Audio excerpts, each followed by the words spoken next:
1 Corinthians chapter 9, 23 through 27. This world is filled with sports fanatics.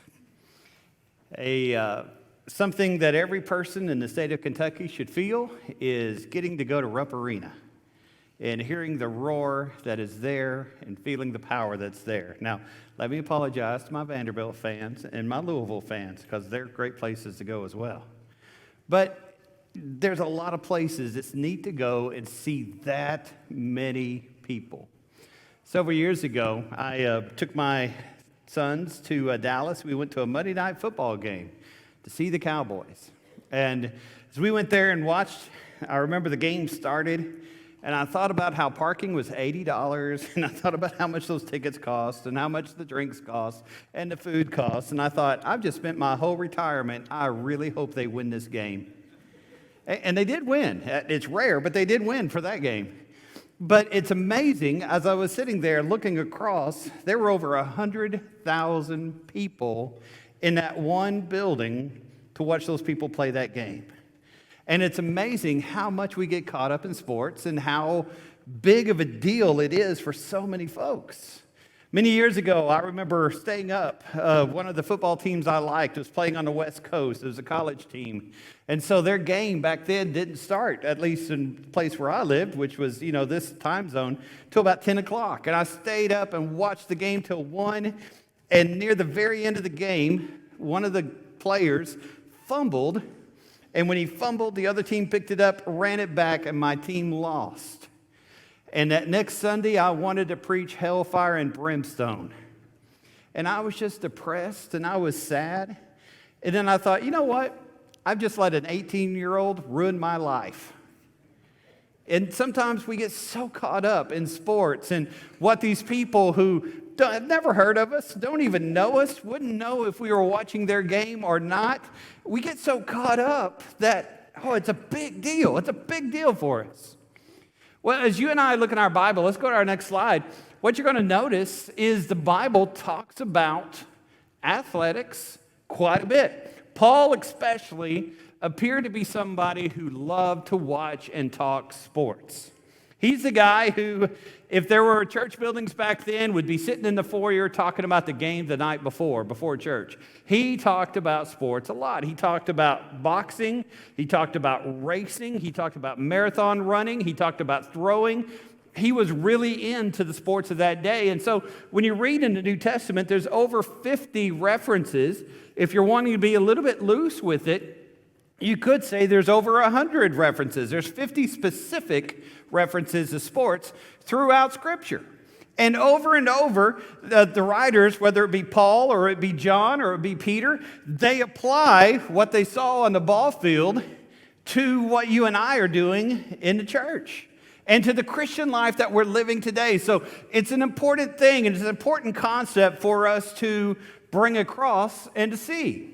Well, why? Why would they bring in sports, but they don't bring in that much theater? Why do they bring in sports, but they don't bring in that much politics? And while those things do appear a little bit, why do they focus so much on sports? It's because it's very applicable. It applies greatly to the race, to the fight, to the contest that you and I are in today. You see, when you and I look at it, this race that we're in is far more aggressive, far more competitive than you and I notice or realize today. Have you ever seen somebody play a pickup basketball game? And you're playing, and if you're my age, when you're playing basketball, you decide that you're a three-point shooter because you know how much an ACL surgery costs, right? But you see these other guys who are younger, and they're pressing and maybe dunking, maybe getting up there as they're doing this or whatever else it may be. They're very aggressive in the games that they're playing. Have you noticed when you're playing dominoes at the family reunion, or you're playing cards at the family reunion, you'll see that person who really wants to win the race, wants to win the contest, whatever it may be. Was it Steve Spurrier said one time, if you ain't cheating, you ain't trying? Some people are that way. They've got to win the race because they're so competitive in everything that they do. That applies to our Christian race today. Not the cheating part, but the competing part. That applies to our Christian race that we have today. And so as you and I look at it, you see some of these examples, which he brings out just right here. Do you not know that all those who run in a race all run, but only one person receives the prize? That idea of a race is in that part just a sprint. And you see where he talks about that race. You see where he talks about that prize. You see where he uses the word in verse 25, everyone who competes for this prize. That word is agonize, if you were to transliterate. Somebody who wears their body out to get to that point, to be able to run that race. You see where they're temperate, or the word we like to use in our newer translations, self-controlled. An athlete watches very closely what he puts in his body. He watches very closely in how he trains. It's not just important to train, but to train in the right way, to work the right muscle groups, to work in the right things. They do it to obtain a crown or the prize which is there. And so he goes down in verse 26 and he says, I fight, but I fight the right way. I'm not somebody who just beats the air, somebody who just does something in order to do something. Everything in his race, everything in his fight, everything in his training is to accomplish something. And then I bring, verse 27, my body into subjection. I control myself in exactly the right way. So that and there you see the sportscaster, the Kyrios, or the Krios, the one who preaches to others, lest I myself might become disqualified. So we run through that and we see all the ways that Paul is bringing in sports and talking about how that applies to our Christian life, to how that applies to exactly what it is that we're doing. And as you look at that, you see there's an outer and an inner motivation. We're motivated extrinsically and intrinsically. Now, let me explain how that goes. You've got to have good coaching as you go up to the higher levels, because you don't always see everything the way that a ball player will see from his perspective. A coach should be experienced and have greater wisdom. A coach should be able to see the overall flow of everything that's there. But along with that, each person that's on the team has to be motivated to win the battle they themselves are fighting. Now, there's an illustration used oftentimes in preaching when they're talking about this passage, talking about this not beating the air but working in the right way. It's talking about a wrestling competition which was in Iowa. A coach was coaching his team together, and he had coached them. This was one of the first meets of the year, and he thought he had them ready, and so they went up against another team, and the other team had a certain hold. It was a back cross hold, what it was called if you do much wrestling. And the first top guy got put in that hold and got submitted. The second guy got in that hold and got submitted. The third guy got in that hold and got submitted. The fourth guy did. And so now the fifth guy was up. Fifth guy was not all that great, but he went right in and got put in that same hold. Right before he's going to be submitted, he looked, and in front of him was a foot, and he was desperate. And so he bit the toe on that foot. It turned out to be his own foot. But it was such a powerful reaction that he broke the hold. And everybody was shocked because it came to a draw. And that was a success for this team. At least somebody got a draw. And they asked him on the way back, they said, how in the world can you, as the worst wrestler on the team, break that hold? And he said, when you're motivated in the right way, you can do it. Sometimes as Christians, we have the greatest coaching, Jesus our Lord, the Scriptures, but sometimes we lack the internal motivation ourselves to truly give ourselves to God. There are some folks who think that Christianity is sitting on a pew at the right time at the right address. There's some people who think Christianity is doing what God says as long as it's convenient. There's some people who think Christianity is living a life in which you offend no one. We have to fully give ourselves to God. Put Him first in every single thing that we do. And so as we look at this, let's go ahead and run through 7 C's of how we run this race and how you're going to win this race. First and foremost, you've got to have on the right jersey. You got to realize your citizenship. Now, of course, Paul at this time, as he's speaking here in Greece, city of Corinth, they were famous for the Isthmus Games, which was a precursor to what we know today as the Olympics. And so as these athletes would go back and forth, you would have those who would represent Corinth, or those who would represent Sparta, or those who would represent Athens, or whatever city might be there in that current day Greece area. And as these people went out, they would recognize that they represented not just themselves, they represented their city. They represented their own culture. They represented their family. And so it's important, as some coaches make known today, to play for the name on the front of the jersey rather than just the name on the back of the jersey. That's important for you to know today as a Christian. Far too many of us are concerned about being a citizen of Benton, or being a citizen of Kentucky, or being a citizen of the United States. Paul says this, Philippians chapter 3 and verse 20. For our citizenship is not of this earth. Our citizenship, as a matter of fact, is in heaven. Peter will talk about how you and I here today are sojourners, or the older translations I always like called us pilgrims. That's not saying that you wear the funny black hat, but it says that you realize this world is not my home. I'm just passing through. I'm on a journey. I'm on a trip. I am going to something greater, something better. I am not just whatever your name is. You are a citizen of the kingdom. You are a child of the King. And so you have been called in this game of life to live like who you follow, to be Jesus and to act like Jesus. The second C we'll look at is not just citizenship, but the choice that you make. The choice in the way that you determine that you're going to live for God. Are you going to play for this sport? There are many people, if you walk around Marshall County High School, who would be great football players. I see a lot of boys walking out of that high school who are well over 6 feet tall, well over 300 pounds. They would be great offensive linemen, but they're not, because they don't really want to.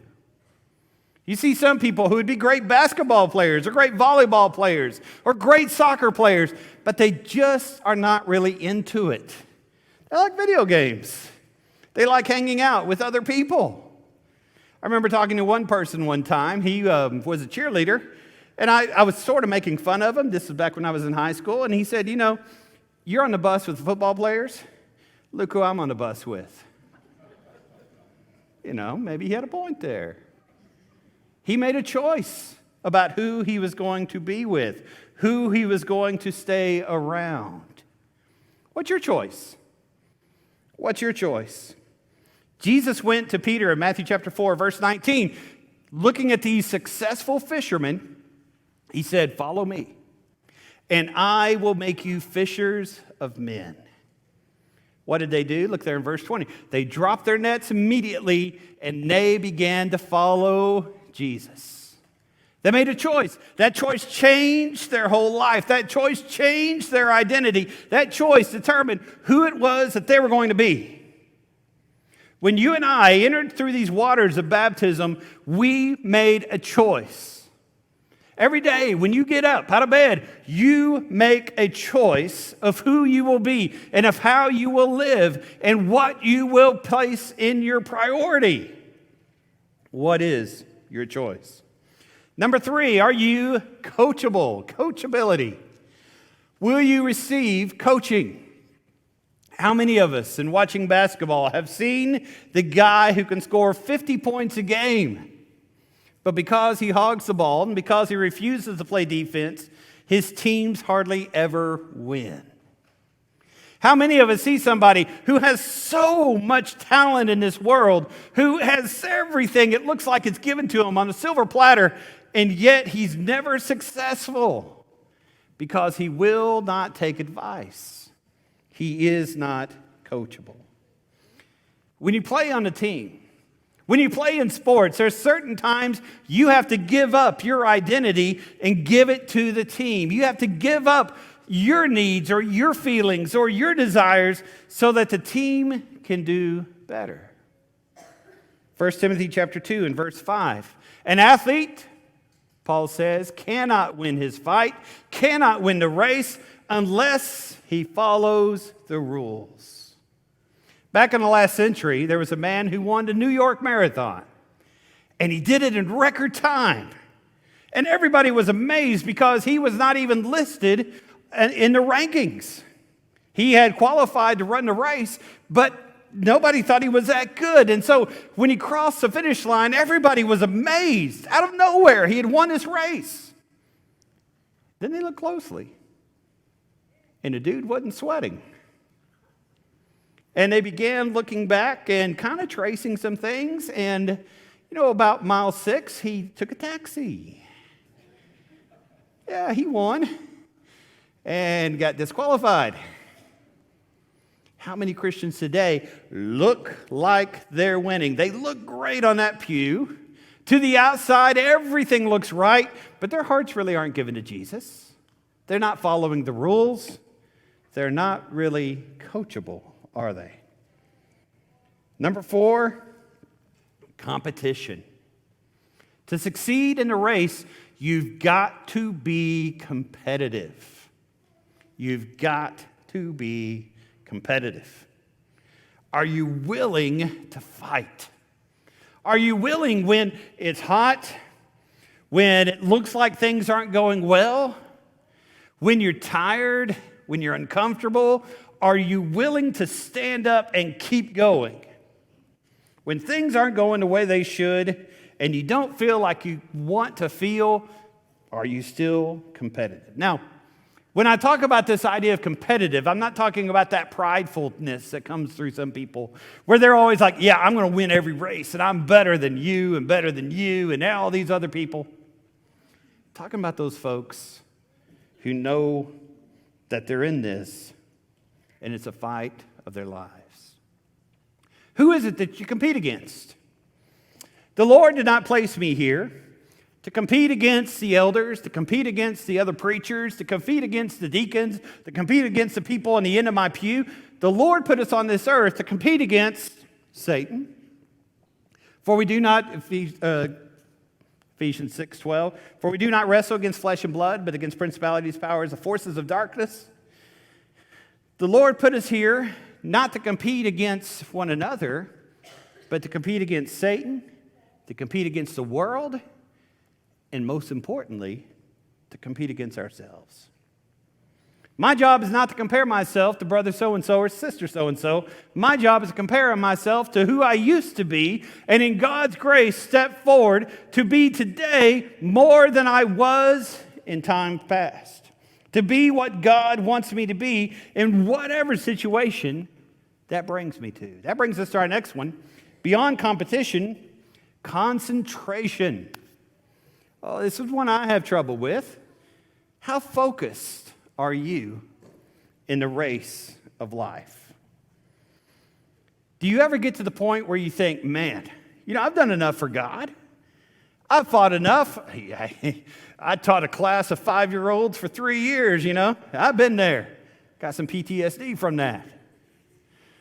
One time I volunteered to teach a 5-year-old class instead of the adult auditorium class.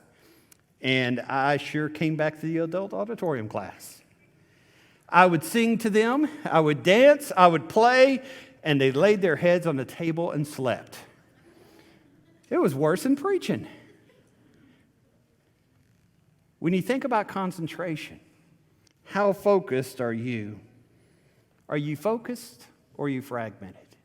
Paul says in Philippians chapter 3 and verse 13, I do not consider myself to have attained, to have apprehended, to have completed my walk in Christ.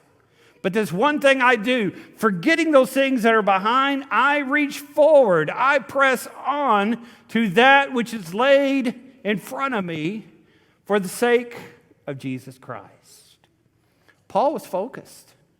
It wasn't enough for him to be converted, to be the chief of sinners, to be saved now.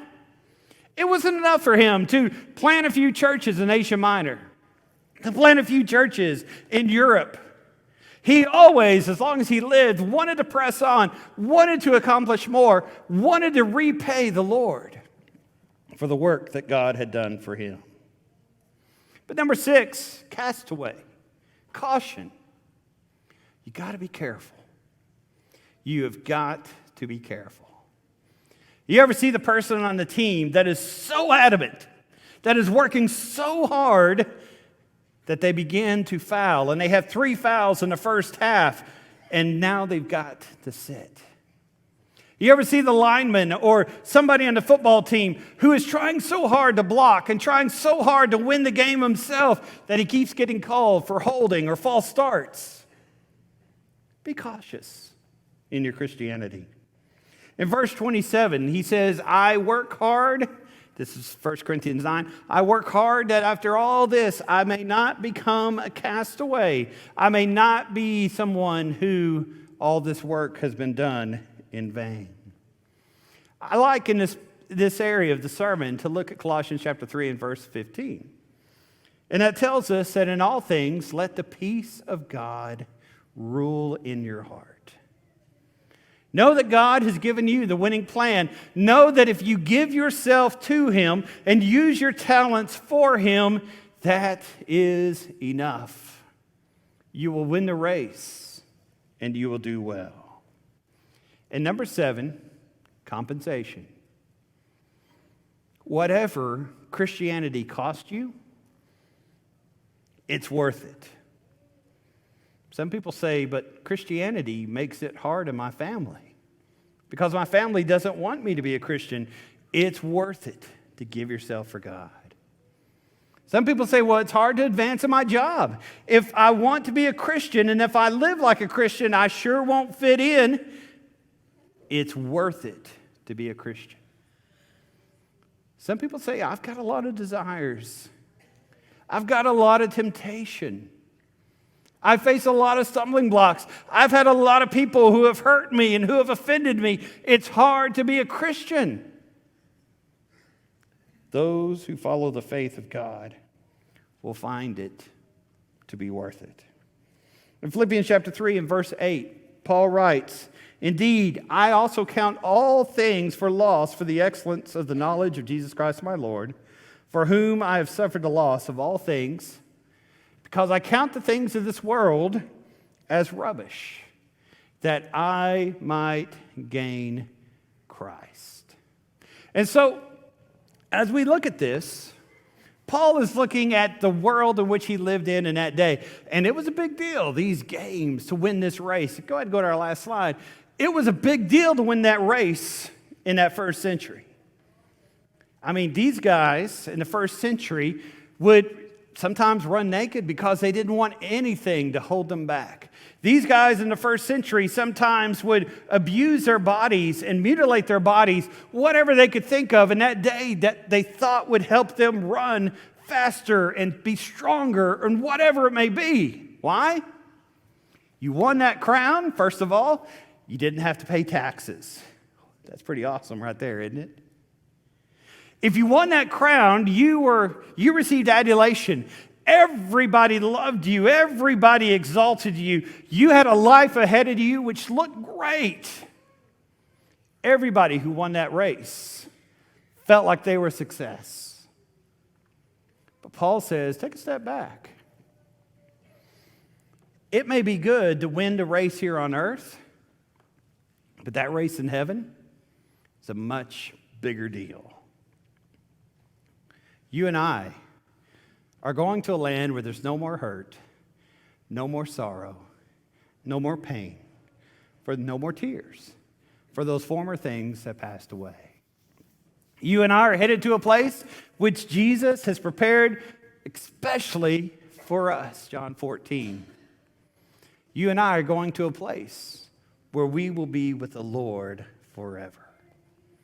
And so whether you're at the starting line, whether you're in the middle of the race, whether you're at mile 19 and you have hit the wall, run with endurance, Hebrews 12:1. Run with endurance that race that is set before you, because it's absolutely worth it.